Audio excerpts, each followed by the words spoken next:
Assalamu alaikum wa rahmatullahi wa barakatuh to some of you, and peace out to the rest of you.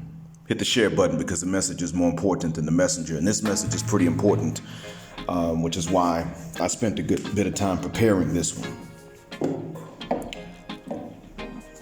2 days ago, I took my car to the dealer for some maintenance and some panel repairs.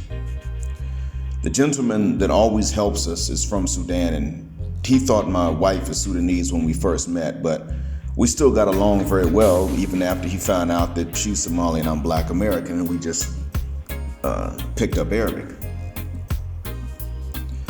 So after the arrangements and the agreement, I went ahead and used the rideshare app to get home. But 2 drivers in a row canceled the trip. One of them even arrived and he just kept on going, didn't cancel. Like he drove past me and then he hit the cancel button. So his itch bass had me waiting, and then I still got no ride. The second driver canceled right after that. As soon as it assigned the drive to him, he canceled. And then I was sitting there waiting for another 15 minutes and the app couldn't get another driver to take it. So I was like, why the hell are they all refusing? I know they're out there driving, so why are they refusing? What's so bad about me? So I figured it was probably because my name tells them that I'm not an Arab.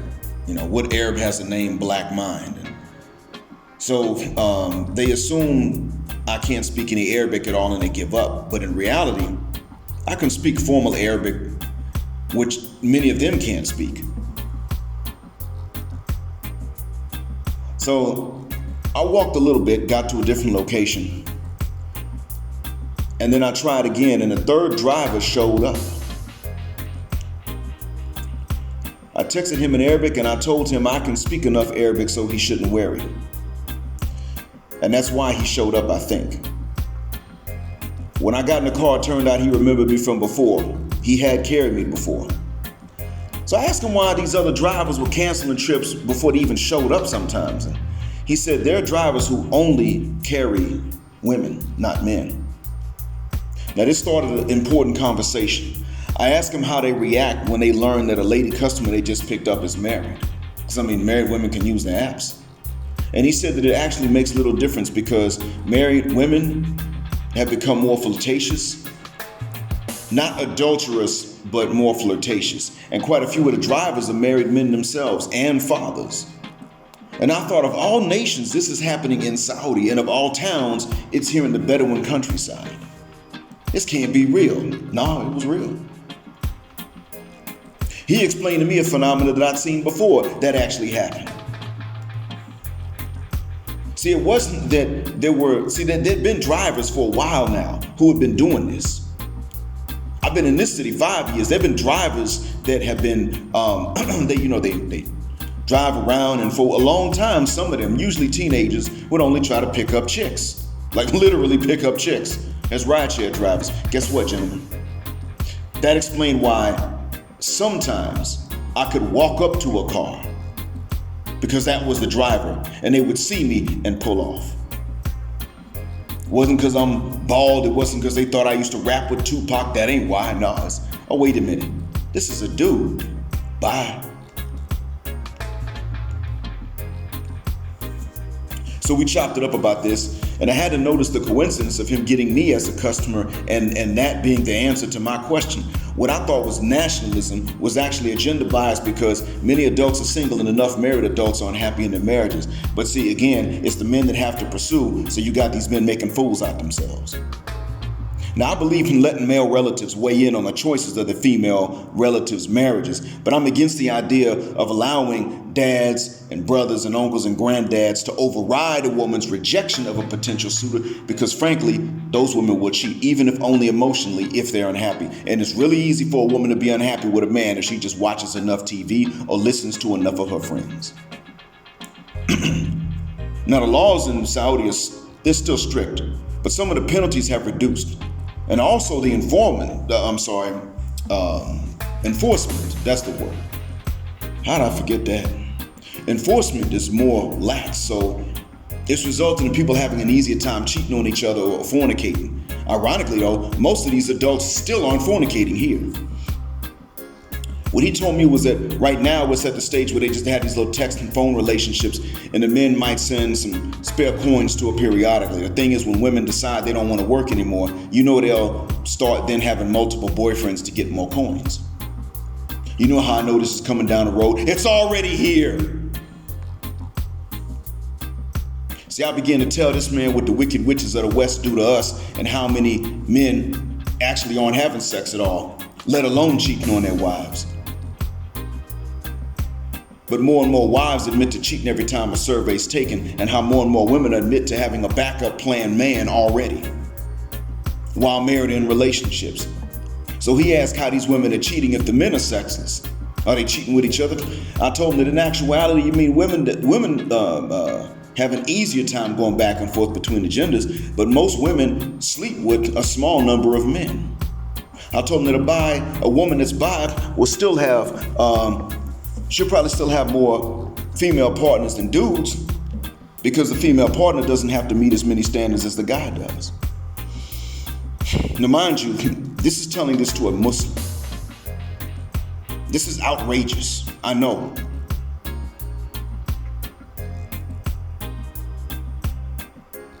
Now, I said to him, I don't know how many women get with each other as often, but I do know they're easier on each other than they are on men. I told him that feminism had become misandry in the West. And that the only men they really didn't hate were the small percentage of men that were tall, muscular, and or rich, and that a lot of children were siblings and didn't know this about each other, even if they met. So you see, in the West, a man can marry no. In the West, a woman can marry who she wants and without a dowry. A man can marry who's willing to marry him. A man can marry who's willing to date him. So he wanted to know why they didn't just marry who they wanted to marry, why the women don't just pick the men they want and stick with them. And I told him that that's because the men they want aren't enough to go around, and then he understood. We had a good talk for the length of that ride. I told him that the solution was for brothers and dads to work together to not only monitor the social media accounts of our daughters and sisters, but to tell these daughters and sisters the dangers of misandry when they're little kids. When they teach that women are capable, great. When they start teaching that men are anything other than individuals, like calling us dogs or pigs, then know that this is a feminist misandrist idiot. He told me that women are already using men for money, even in marriages, and are encouraging each other to fleece men while still encouraging each other to work and not need men. Now, he said this began about 2 years back. Nicki Minaj, anyone? Because, they all starting to run together in my head. Didn't Nicki Minaj start talking about get the bag, but then she also says it's okay to run that N-word's pockets because you're valuable? I had to tell him next that what these ladies were going to do was start accusing innocent men of harassment, adultery, and paternity fraud. Now, I'm not saying they would accuse innocent men of paternity fraud. They would accuse innocent men of harassment. Then they would commit adultery on these innocent husbands and paternity fraud on these innocent maybe dads.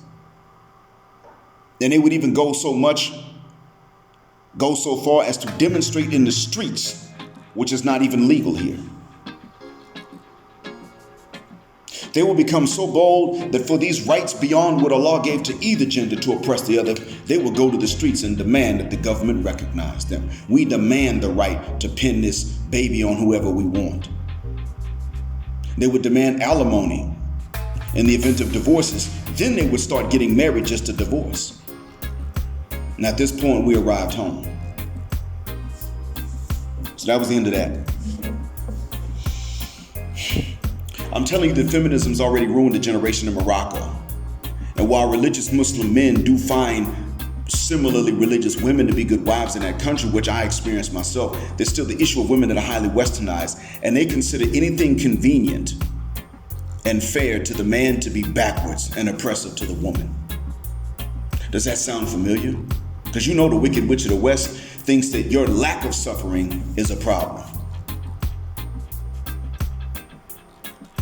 He better still earn and be tall and muscular, but she better not have to do anything except disobey him. I didn't say obey him. I said disobey him.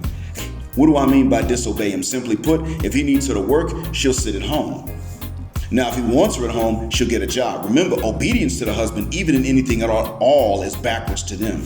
So right is wrong and wrong is right.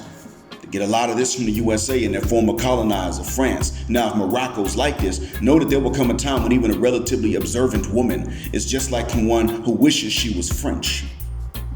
Know that the day is coming when they will demand the rights of the Muslim in combination with the rights of the divorcee in the West. They will demand the rights to alimony and to cheat and commit paternity fraud. They will demand these as rights. They will say, I have the right to pin this baby on that guy, even though it's not his. At this point, 70% of youth altogether in Morocco were not interested in marriage anymore. A decade ago, it was 40%. Shout out to Saeed for sending me that stat. See, in a place like that, the traditional women want to leave their country because they're under pressure to become like the sellouts. That's the irony. The sellout wants to leave because they just want to go to the West. The traditional woman just wants to leave to go somewhere where nobody's going to pressure her to act like the sellout that wants to leave for different reasons. The traditional woman, and tradition ain't always right to me, but the morally minded woman can actually represent herself as traditional abroad. And it's cool because she is, and she's going to come across less pressure to get ratchet from a German woman while she's living in Germany than she would from a Moroccan woman living in Morocco. It's up for good women there. Good women want to leave to stay good without the pressure. Bad women want to leave to learn how to be worse and bring the show bit back with them into the country. I've even heard how men from the US have ruined the DR and the Philippines, and this isn't the ladies ruining it. But the men who are going there from the States are ruining it for everyone there. And those US men don't know that they're ruining it there. But for them to not know, they had to be kept in the dark about women by women. And that means it goes back to the wicked witches of the West who lied about what they wanted. And that means that that's why men shouldn't seek out pay for play as well. See, going to these places to do that will simply teach ladies they're entitled to more financially, no matter how unrealistic that is. Now, should ladies be treated well? Why not? They get to choose how well they deserve to be treated on an individual basis, and I never took this away from women, Western or not. Thing is, when women won't tell even their sons what women really want, be it good or bad, they become deserving of deception for deceiving their sons or other young male relatives. Ironically, this has led to their sons or nephews or younger brothers running to the DR and the Philippines and ruining the environments there, according to some people who have been there for a while. And yet those environments are still not as completely as bad as the UK or North America. There's another thing too I noticed. Guys who are veterans there complain about the fornication scene. There aren't that many complaints about marriage though. That's much rarer. So anyway, this is why I've said we should team up with the men in these environments to not ruin things even accidentally there. Why not? These men raise the women in whom we find peaceful alternatives as wives. And these men aren't our enemies. We're not in competition to a certain extent. Even if they see us as competition or we see them as such, could not two opposing teams work together to at least keep the field level if one side of the field starts to sink a little bit, then resume the sport of competition? Now that's if we're competition for them. Maybe not. Gentlemen, you're not fighting the propaganda war because we have a lot less experience even counter-thinking the feminist misandrist propaganda, let alone the lack of experience we have countering it verbally. But we got to communicate with these men to let them know what these wicked witches of the West are telling their own lady relatives. And to do that, you're going to have to use Google Translate sometimes. And to do that effectively, you're going to have to know how to properly spell and punctuate in English. Otherwise, Google Translate can't properly translate it into another language. So you can't be spelling, you got to know the difference between hour and hour, the possessive versus the unit of time. You're going to have to not be confused by homophones. That's why I've been telling you literacy is important. The issue isn't that their women want to be treated well, that's fine. The issue is that the wicked witches of the West are going to use that legitimate want as a beginning step in indoctrinating them with the rest of what has already ruined it for us over there where most of you are still standing as you listen to me now. It's over for you over there. Stateside, Canada, the UK, the Caribbean. You heard Dr. Tiasan Johnson talk about that day before yesterday. Or was it two days before yesterday? You heard them gentlemen guests come on there and tell you what was going on in one in Jamaica and another one, I forgot exactly where. The few guys all women want are making single moms and leaving, and the single moms are blaming the rest of us for telling each other not to date, marry, and take care of them when the rest of us weren't making them single moms. We childless. Sex ain't even that easy for us to acquire, and we supposed to pay the price? The women are hollering about a double standard that's actually theirs. See, even women who mean well sometimes screw up because they forget how little men owe them categorically. Melody King doesn't mean us any harm, but she don't want us traveling to find someone else. Nope. See, remove that option and she might have never awakened. Even she had to learn after her husband left by her own very mature, very introspective, very wise, very adult-like and honest admission. But what this means is that her looks alone could have shielded her from ever learning what the Melanie King we know today knows and shares rightly so. It was a close call. Also, Shan Boody sat down and told Kevin Samuels that in the end, women are now more sexually liberated and experienced, and it was up to men to level up in that department. I ain't even Jamaican, but when she said that, even I had to say, oh, what a cuss word clod this. What sort of madness shit upon? Now why? Because she just said a few minutes before that experts in the field know that women have a clitoris and so much sexual access, and that it warps their view. For them to become so experienced with this source of pleasure, it's easy for them.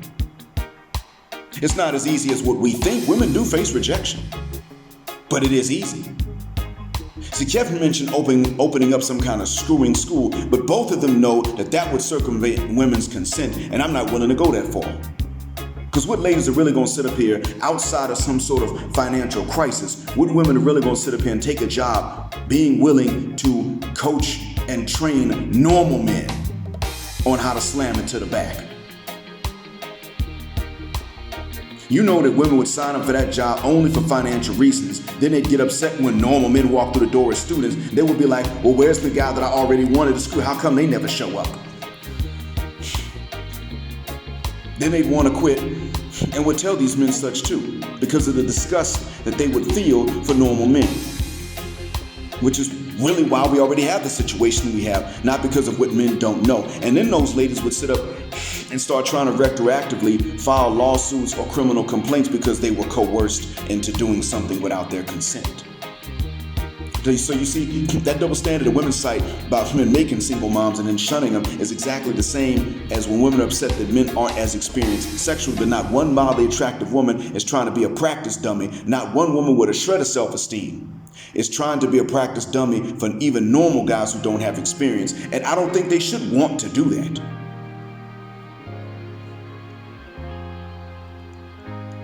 But the thing is that these men, these normal guys, most of us are inexperienced because not only is it harder for men to sleep with strange women, but it's harder for men to sleep with strange women. Now I know how that sounds. I just said the same thing twice. Here's what I mean. One meaning of that same sentence is most men actually don't rise to the occasion for women that we don't know that well. I mean, Kevin even said a lot of them have a hard time disrobing in front of women. He said that. I already knew that from a long time ago. I knew that because the fact is, you can hear adult movie actresses say this on YouTube in interviews. You don't even have to open up one of those illegal pages to see it. A lot of men and women alike think differently about men, but men are more cautious about this than even we think. So even though a lot of men and women alike think differently about men, and even though men are more cautious about this than even we think that we are, because most men don't find this out because we're not approached very often. It does take a few times of a guy sleeping with women he barely knows before he just gets used to even trusting that that's what the women want. So those few guys that women want just for them draws, even they have to adjust to that's what women want. That's all, and they're not being set up for robbery, and then they can rise to the occasion because there's no stress. Keep that in mind. But there's another meaning to what I just said. Most men, I just now mentioned, are not being approached like that. And most women want few men, so even the men who have no sense of chastity or stranger danger can't just get all of this experience like women can, and that's just normal for men. Most of you can't, and that's nothing wrong with you. There's nothing wrong with the ladies either that aren't indulging in that, as long as they're honest about what it is. Well, also as long as it's for the right reason. So you see, while it's only a few dudes conceiving and leaving, even if they're aware that they're fathers, because, there's high chance that they're not even told about that. The women complaining about these men's inexperience are the same women that refuse to be a practice dumb at any normal guy that isn't already experienced with a bunch of other women. If men are not refusing because they're chaste, which would be a good reason to refuse to do such, they're refusing because they see most of us as deserving of no type of experience below the belt at all, except getting violated in captivity, precisely because that is what almost no man at all wants. It's actually a sort of hatred that they feel. If you're not their fantasy, they have a contempt, if not a hatred. That's why Marjorie Harvey told Steve Harvey that she'd replace him with a pool boy. And I know she wasn't only joking about it, because she said other things to him about what she's told audiences before. It's a war. And that's one of the two major reasons I declined to debate Clarence about these wicked witches of the West. And it's spreading faster than what I expected. Here in Saudi, I learned not only new information periodically, but every time I learn about something, I learn that it's older than what I expected it to be. So we're behind, gentlemen. Because the most difficult place for that stuff to spread would be here, and it's already spreading. So start getting in those chat rooms with the other men from abroad and telling them what's coming down the road, and it's really around the next bend. There's a reason that in Brazil, though they're more feminina than the average Yankee broad, their men are becoming more red-pilled by the day and less interested in any kind of pair bonding. There's a reason that in Malaysia, the men are less interested and more afraid to pair bond and tie the knot. There's a reason that in that same country, the husbands are getting advice from their own fathers-in-law about how to deal with the very daughters they married. There's a reason that in Uganda, King Babatunda got his tooth chipped by a lady that had never been violent to a man before, in a culture in which they don't get that way with men. The patriarch has a right to keep searching the trolls like they do. And I say this as a dad who loves his daughters as much as any dad does. I say this as a man whose own dad was never abusive or tyrannical. I say this because when these controls are lifted, they go buck wild. Far before you do. So help the men who still have a patriarchy to keep theirs, or there will be nowhere to go to find wives that will not beat and rob you. And you'll never have a shot at what I enjoyed and what my parents had and have. That's what I want for you, and that's what I want for the ladies that deserve it. But ain't gonna be nowhere to find them if we don't start cooperating with these gentlemen abroad. And you ain't gonna be able to do that if you don't value literacy in your own first language. Thanks for listening. As always, black heart, black mind, blackout, assalamu alaikum, black heterosexual, non-select male power because they don't like it in black patriarchy till extinction of judgment day.